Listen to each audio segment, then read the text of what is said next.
Olha, continuando falando sobre saúde, mas agora mudando um pouquinho de assunto, toda quarta e sexta-feira nós exibimos aqui o quadro Fala Doutor, que é um espaço de comprometimento, de esclarecimento para a população, porque entendemos também que informação salva vidas.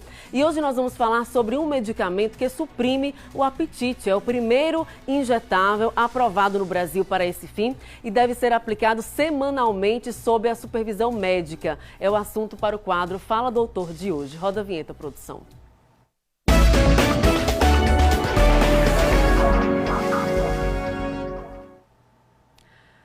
Olha, o novo medicamento aprovado pela Anvisa, que suprime o apetite, é o primeiro injetável aprovado no Brasil para esse fim e deve ser aplicado semanalmente sob supervisão médica. Ele já é comercializado em outros países, como os Estados Unidos, para a mesma finalidade, o emagrecimento. Para falar sobre a nova medicação lançada com esse fim, estou recebendo a médica nutróloga, a doutora Rejane Mendonça, que está aqui com a gente participando do Balanço Geral Manhã, nesta quarta-feira. Muito obrigada pela presença, seja bem-vinda à TV Atalaia, bem-vinda ao Balanço Geral, com essa informação nova, recente, que muito interessa a quem está em busca aí do emagrecimento saudável. Bom dia. Bom dia, agradeço o convite. Eu acho muito importante a gente começar o ano falando sobre obesidade, porque é uma doença e a gente sabe que está cada vez mais aumentando a obesidade. Hoje no Brasil, 50% das pessoas estão acima do peso, ou seja, um número muito grande. E desses 50%, 20% já estão obesas. E a obesidade é uma doença crônica, como outra doença que precisa ser medicada, porque muitas pessoas conseguem até emagrecer, mas voltam de novo a engordar. E a gente sabe que a obesidade leva a outras doenças como hipertensão arterial, diabetes, aumenta o risco de câncer. Então ela precisa ser tratada, precisa ser vigiada e é muito importante desde cedo a gente estar vigiando o peso, porque hoje um sobrepeso, amanhã uma obesidade. E eu faço um alerta, inclusive para os colegas médicos, que eu acredito que todos os médicos hoje, em qualquer área que seja, ela tem que ser vigiada, ela tem que conversar com o paciente, ele tem que explicar que é importante não só tomar medicamento para pressão arterial, mas ser encaminhado para o médico nutrólogo, para isso ser tratado em conjunto, porque qual é a causa? A causa é o que? O aumento do peso. Então vamos tratar o aumento do peso para a gente conseguir, inclusive, ter uma remissão até da pressão arterial que muitas vezes consegue. É importante não deixar esse paciente ficar diabético. Então, se ele está a caminho de ficar diabético, por que não a gente já tratar, diminuir o peso, mudar o estilo de vida, para ele conseguir não ser um paciente diabético? Então, as medicações, elas estão vindo cada vez melhor para poder ajudar a população mundial, porque você tem ideia, no mundo temos 1,5 bilhão de pessoas obesas. Então, é uma epidemia, é muita gente que a gente precisa, na realidade, tratar e hoje a gente está com várias medicações, inclusive tem medicações em fase de testes já em pessoas, que é para poder não precisar fazer uma cirurgia bariátrica. Vai ser muito bom, vem muita coisa por aí. Que bacana, né? Ver a evolução da medicina e tendo a credibilidade da aprovação da Anvisa, né? É importante que as pessoas se preocupem com isso e que busquem tratamentos aprovados pela Anvisa com supervisão médica. Isso é importante, né, doutora Rejane? Vamos às participações aqui do público. Bom dia.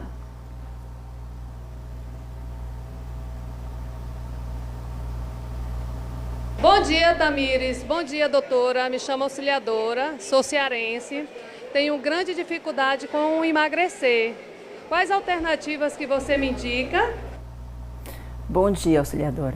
Então, todo mundo sabe que a alimentação saudável é o passo principal, né? A saúde, ela precisa ter uma alimentação mais saudável e hoje é uma dificuldade das pessoas. Pelo estilo de vida é muito mais fácil, uma comida que você come que está ali já pronta, que vai lá no congelador, tira e usa. Hoje a gente tem muito fast food, que fica muito mais fácil.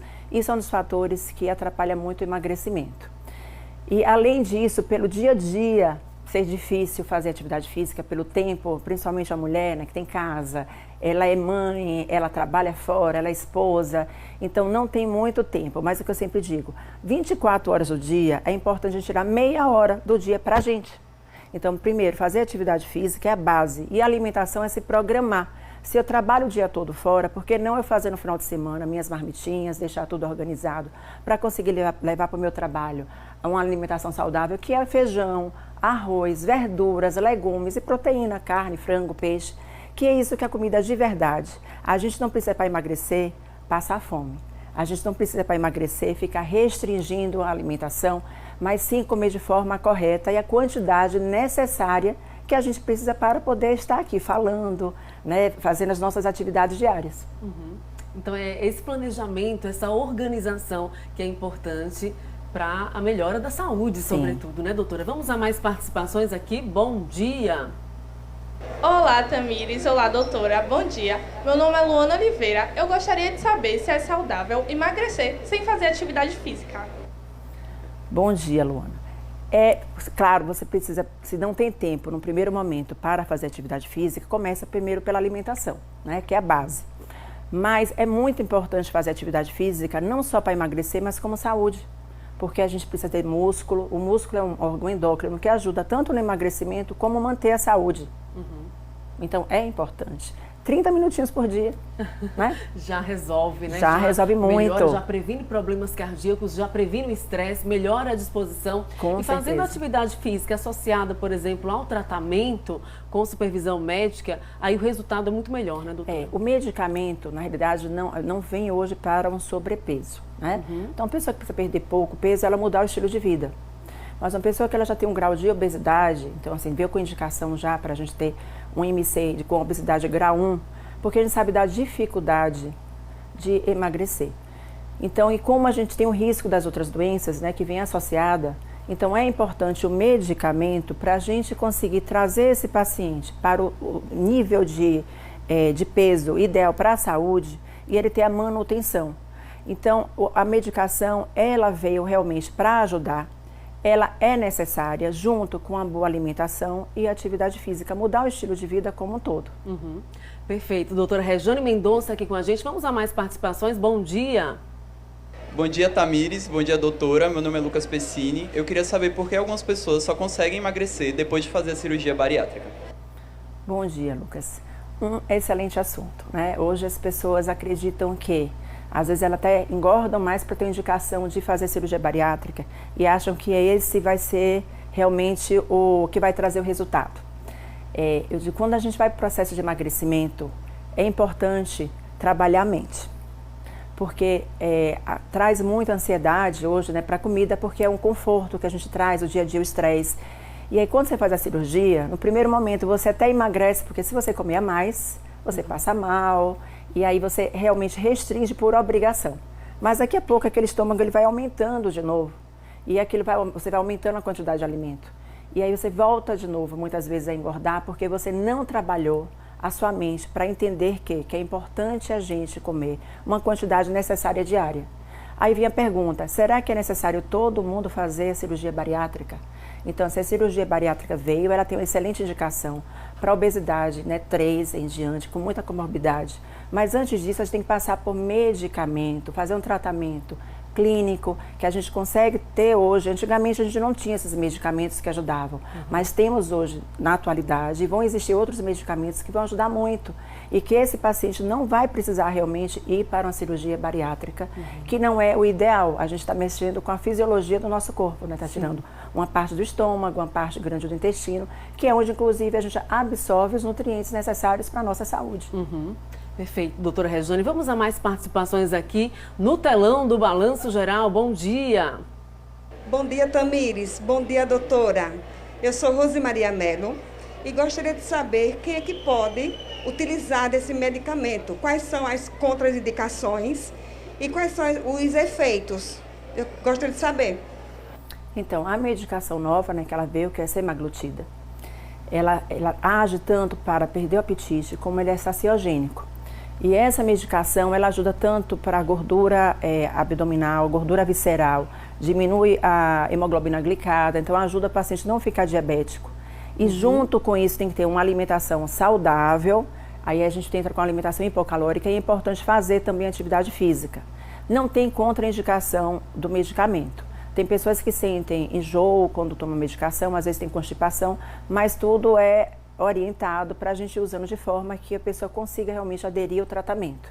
É um tratamento seguro, que tem eficácia, Mas o objetivo principal é que a pessoa entenda que o medicamento ele tem que vir junto com a mudança do estilo de vida para assim conseguir chegar ao resultado que é esperado. Perfeito. Ele é um medicamento injetável, né? Como é que é o uso, a frequência, os horários? Como é que é essa supervisão, essa orientação? A gente já tinha, antes de chegar esse medicamento a semaglutida, que é o Wegovy, que entrou esse ano, né, no Brasil, tinha o liraglutida, que era o Saxenda, que todo mundo já conhece, que era usado também subcutâneo, só que era diário. E essa medicação nova, ela veio com maior resposta de perda de peso, então saímos de 7% para 17% a média de perda de peso, e ela é semanal. Então também teve essa vantagem, que a gente não precisa estar usando todos os dias. Então posso usar a dose semanal, vai aumentando gradativamente por mês, até chegar a uma dose máxima, que é a dose de manutenção. Podemos também associar essa medicação com outros medicamentos que podem ajudar o paciente na perda de peso. O tratamento sempre tem que ser de forma individualizada, sempre com acompanhamento médico, porque cada pessoa tem uma história de vida pregressa que é importante levar em conta para a gente poder ter o tratamento necessário. Entendi. Vamos a mais perguntas então aqui para a doutora Rejane Mendonça, nutróloga. Bom dia. Bom dia, Tamires. Bom dia, doutora. Eu sou Pedro Henrique Melo e gostaria de saber quais os medicamentos para emagrecimento que já estão liberados no Brasil. Ótima pergunta. Então, a gente tem, como eu falei, o Saxenda, né? Agora o Wegovy, que são medicamentos liberados para emagrecimento. Temos medicamentos que são, a gente faz uso no auxílio, né, para perder o peso, que é a sibutramina, nem todo mundo pode usar, então tem que ter muito cuidado de estar usando. A bupropiona, a naltrexona, que ajuda também no emagrecimento. É importante, junto com isso, a gente ter uma alimentação, né, para desinflamar, balanceada. E está trazendo o medicamento ainda esse ano para o Brasil, né? A Anvisa está liberando já, que vai ser excelente. Vamos para 22% de perda de peso, quase é uma perda de peso de cirurgia bariátrica, que a gente chega em média a 25%, que é a tirzepatide. Então ela vem com o melhor resultado, mas sempre associado por bula com indicação médica e fazer atividade física e uma dieta restritiva. Temos muitos medicamentos aí para entrar também no mercado em breve, né? Mas nesse ano vamos ter essa medicação agora, que já entrou com a Wegovy, e vamos entrar com a tirzepatide. Entendi, doutora. Essa medicação que já foi aprovada no início desse mês, ela tem a característica de inibir o apetite. Ela é composta de quê? Qual é a ação desse medicamento que influencia, né, para que a pessoa sinta menos fome? Ele é um análogo do GLP-1, que é um hormônio que a gente produz pelo intestino quando a gente vai comer. Então ele trabalha na insulina, ele aumenta a insulina, dependente da glicose, então ele ajuda no metabolismo, como também ele diminui o esvaziamento gástrico, fazendo com que a gente fique mais tempo com o alimento no estômago, então a gente tem mais saciedade. E também ele atua a nível neural, fazendo com que a gente diminua a vontade de comer, então diminui a fome. Então ele tem os dois efeitos, tanto diminui a fome como ele dá efeito saciogênico, então isso ajuda muito a pessoa se sente saciada e tende a comer menos. Por isso que junto com isso a gente precisa pensar também na fome psicológica. Muitas vezes o medicamento está fazendo efeito, mas a gente tem a fome psicológica, é o comer sem vontade de comer. E aí que é importante, muitas vezes a gente fazer um tratamento multidisciplinar, né? Então trazer um psicólogo junto com essa pessoa para poder ter esse resultado final. Ok, doutora Rejane Mendonça, a gente quer agradecer a sua participação hoje com a gente, trazendo essa orientação, essa novidade, sobretudo a importância de unir o medicamento, esse aprovado pela Anvisa, que é o primeiro injetável no Brasil, como também outros medicamentos, associar isso à atividade física e à boa alimentação. Assim se tem um emagrecimento saudável. Doutora, muito obrigada. Excelente dia. Obrigada. Obrigada.